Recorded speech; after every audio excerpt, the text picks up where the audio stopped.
जिस तरह से सर प्रोटेस्ट चल रहा है, भारतीय जनता पार्टी के लोग कह रहे हैं कि जंतर मंतर पर प्रदर्शन में विपक्ष की आवाज बुलंद थी, वहां पर उनकी सरकार है तो वहां पर न्याय नहीं हो रहा है। दोनों में अंतर बहुत है, उन्हें बिल्कुल दिखेगा नहीं, क्योंकि जो गोली चला रहे हो, पत्थरों पे कीले डंडों पे लगा के चला रहे हो, रेस्ट्रिक्टेड एरिया में गाड़ी भर के पत्थर रख रहे हो, उन लोगों को जो है कानून व्यवस्था बनाने और आवाज को दबाने में फर्क नहीं समझ में आएगा।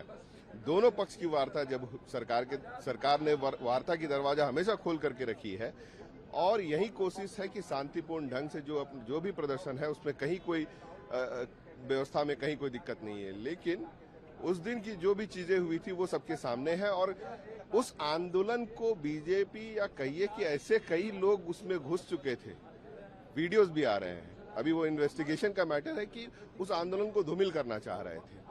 हमारा लक्ष्य यही है कि व्यवस्था सुधरे, शिक्षा व्यवस्था में जो भी गड़बड़ी हो रही है एग्जाम्स में, वो सारी खत्म होनी चाहिए। जो लोग इसमें संलिप्त हैं उनको हमारी सरकार बहुत स्पष्ट है।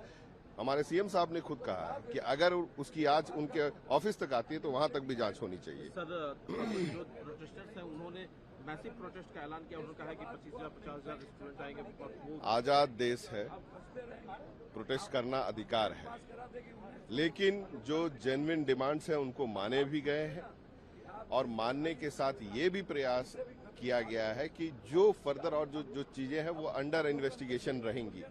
तो मेरे हिसाब से बहुत सकारात्मक पहल सरकार की तरफ से है। कुछ लोग इस आंदोलन के आड़ में जो है गलत चीजों को आगे बढ़ा रहे हैं। बोल दिया? हाँ, ठीक है।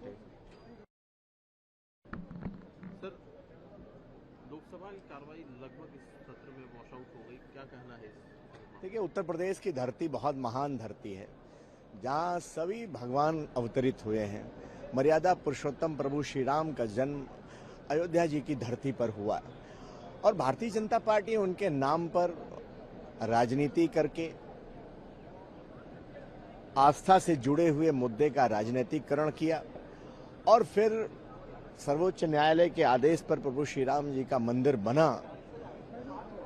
अब ऐसा लग रहा है कि इतना चंदा मंदिर बनाने के लिए इकट्ठा किया और फिर उसके बाद जिस तरीके से मर्यादा पुरुषोत्तम प्रभु श्री राम के धन का गबन किया है भारतीय जनता पार्टी ने, उसकी जवाबदेही से बचने के लिए समाजवादी पार्टी, हमारे नेता पीडीए के जननायक आदरणीय अखिलेश यादव जी ने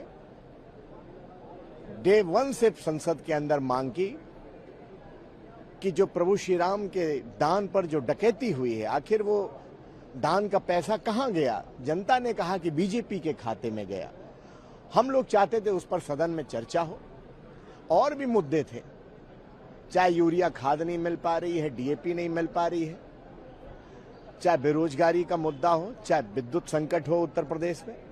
सरकार ने कहीं ना कहीं बहानेबाजी करके सदन नहीं चलने दिया और जब आखिरी 2 दिन बचे तो सरकार की तरफ से और स्वयं गृह मंत्री जी सदन के बाहर बयान दे रहे थे। एक दिन भी नहीं आए, सदन के बाहर बयान दे रहे थे कि हम चर्चा के लिए तैयार हैं। उसमें भी गोलमोल कर रहे थे। हमारा जो मुद्दा था मर्यादा पुरुषोत्तम प्रभु श्री राम के चंदे की डकैती का, उस पर भारतीय जनता पार्टी आई ही नहीं चर्चा करने के लिए, कोई बात ही उन्होंने नहीं की। आज आए और सीधे सीधे हम लोग तो सोच रहे थे कि आज ही हो सकता है इस पर चर्चा हो जाए, क्योंकि कल उन्होंने कहा था कि हम 3 बजे तक सुनेंगे, फिर 3 बजे के बाद जवाब देंगे। तो हम लोगों ने तो आज भी डिमांड की सदन में खड़े होकर के, लेकिन आज भी सीधे सीधे वंदे मातरम हो गया और सत्र जो मानसून सत्र था वो भारतीय जनता पार्टी के काले कारनामों की भेंट चढ़ गया।